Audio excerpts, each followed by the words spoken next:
Thank you for joining us today for our online talk, which will be starting shortly in about 2 minutes. For those who are early, thank you for waiting patiently. While you are waiting, we would like to share with you a short video from the firm.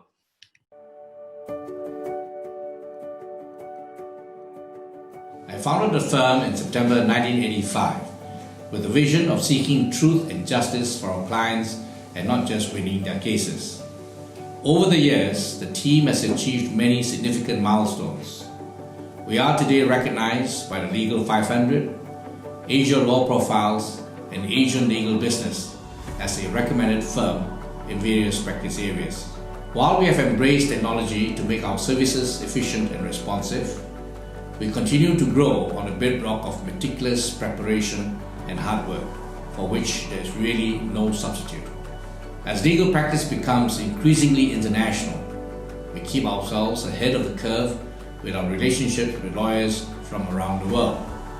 Our firm is a founding member of the League of Lawyers, a growing international network of law firms in 20 Asian and European countries. We believe in partnering with our clients to protect and grow their business.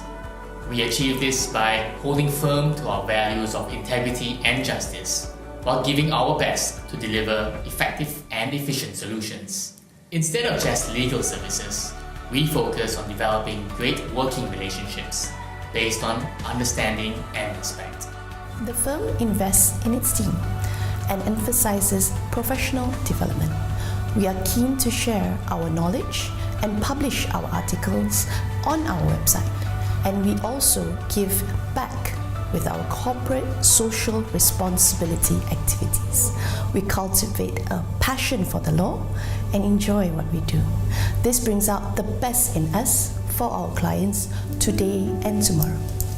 We regularly advise foreign clients, including many Chinese investors, and have a ready appreciation for different ways of doing business. In corporate matters, we offer relevant and commercial solutions, often raising issues that clients may or may not have realized before. In negotiations, we believe in facilitating win-win outcomes.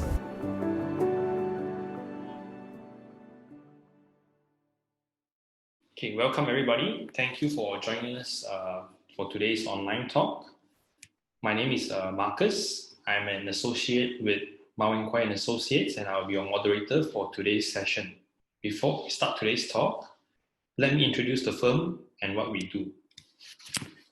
MWKA & Associates, it's a mid-sized law firm and was founded in 1985 by Datuk MWKA. Our able team today comprises 22 lawyers and a support team of 19. Datuk Ma is today a consultant with the firm, following his retirement from the Court of Appeal bench in 2015. The firm continues its tradition today, working primarily with small and medium enterprises, family businesses, and individuals. We are a full-service law firm with a corporate department, a dispute resolution department, including litigation, adjudication, and arbitration, a dedicated employment and industrial relations team, and a department focused on servicing the needs of individuals and families. Our practice groups indicate some of our focus areas, which are supported by talents from both our corporate and dispute resolution teams. Today's talk is part of our MWKA online talk series. By way of background, we have been organizing monthly lunch talks at our office since 2013, some of which were also broadcasted live. But with the COVID-19 MCO, we have moved online in order to continue with our objective of sharing knowledge, raising awareness, and encouraging networking for clients, potential clients, and in-house counsel. Our recent MWKA online talk is Partnership Dissolution and Distribution of Partnership Assets on 9th of September, and we also have upcoming MWKA online talks on 7th of October and 21st of October. Today is our 29th talk in our online talk series, which has been attended by some 3,000 attendees, and today we are expecting around 30 people who have registered. Before I continue, please be reminded that this talk does not constitute legal advice. In the event that you require specific legal advice to your matter, please contact us for a complimentary legal consultation. Details will be given at the end of this talk. So we have two speakers for today. Puan Sarah Kambali will be speaking first, and the next speaker will be Anis. So allow me to introduce Puan Sarah. She is a partner in our real estate practice group and Syariah estate planning. She got a Bachelor of Laws from International Islamic University of Malaysia and a postgraduate diploma in Sharia law and practice from UITM. She was admitted to the Malaysian Bar in 2007, and she is involved in real estate transactions and Sharia estate planning advice. She also does real estate transactions including drafting sale and purchase agreements, transfer of property during lifetime and death, drafting tenancy agreements, reassignment or discharge of property. For Sharia, she does Sharia estate planning advice, including advising on and drafting of Wasiat, preparation and execution of Hibah, and understanding Faraid. She is a member of the Selangor Bar Conveyancing Practice Committee and the Kuala Lumpur Bar Corporate and Conveyancing Committee. All right, our second speaker, Anis. She is an associate in our dispute resolution, individuals and families and Sharia departments. She got a Bachelor of Laws from International Islamic University Malaysia, and she was admitted to the Malaysian Bar in 2018. She is involved in advising Sharia estate planning matters such as drafting wasiat and understanding Faraid. Her areas of practice include criminal law, general litigation, debt recovery, land matters, banking litigation, and intellectual property. Our speakers will target to complete their presentation by 3:45 and then take questions. So this is the QR code for the Q&A session. I'll leave this here for a few seconds. And if you have any questions, please don't forget to post it up on Slido or in the chat, and the speakers will address them at the end of the talk. All right, so let's move on. Talk points for today. There are 4 talk points for today's talk. First one will be the concept of wasiat and Sharia, risks of not preparing your wasiat, practical tips to avoid hurdles in the preparation of your wasiat, and what is residual clause. So I'll now pass the floor to Puan Sarah. Sarah, good luck and thank you. I'll stop sharing the slide first. Thank you very much, Marcus, for that lovely introduction. And I see outside my window, it's actually raining now. I'm pretty sure a lot of you, if you're not in the office, you're at home, working from home, this is a very nice setting to be watching our video again. So yeah.